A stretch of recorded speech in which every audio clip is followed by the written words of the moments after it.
Today we're going to be learning how to make the Reese's cheesecake I made for my brother's birthday. First things first, we're going to go to 4 different grocery stores on the search for chocolate graham crackers and never find any. After having a mental breakdown in Kroger and calling my mom for help, I decided to use pre-made crusts. Now the first thing you want to do when making any cheesecake is make sure that your cream cheese and your eggs are at room temperature. In this case, I'm going to use 4 eggs and 4 blocks of cream cheese. We're also going to need heavy whipping cream, vanilla, sugar, brown sugar, half a cup of sour cream, peanut butter, salt, and of course Reese's. Because I didn't have actual graham crackers to use, I first started by breaking up my pre-made crust and then basically treating them as if I would have just regular graham crackers. We're going to throw our pieces of graham cracker into our food processor along with 4 tablespoons of melted butter, about 3 tablespoons of granulated sugar, and about 1/8 of a teaspoon of salt. I say about with this recipe because I kind of had to wing it a little bit since I was using the pre-made crust, which already contains a lot of sugar. Once our crust is finished, we're going to dump and press it into our pan. And yes, I used my fingers. Sometimes spoons just don't cut it. Now we're going to freeze our crust for 10 minutes.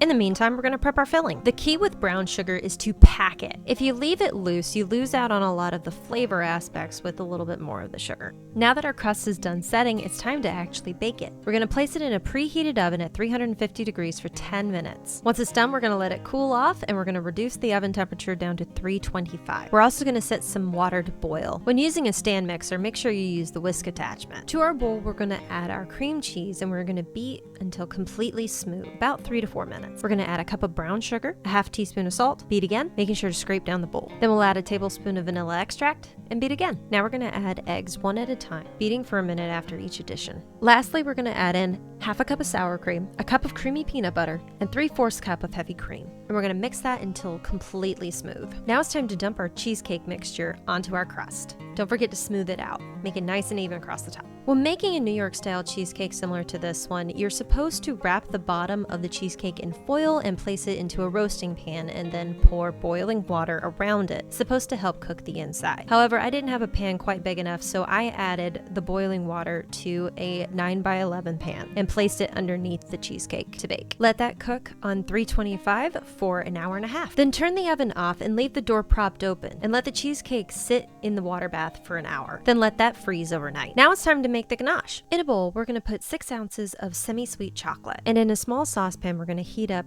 3/4 cup of heavy cream. Once the cream is simmering, pour it over the chocolate and let it sit for 10 minutes. Then add a pinch of salt and stir until smooth. Now this process is going to take a lot longer than you think it will, just because it takes a long time for that chocolate to break down. Then pour it over your cheesecake, smooth it out, then sprinkle with our chopped Reese's. Don't forget to feed the chef, and there you have it, Reese's cheesecake.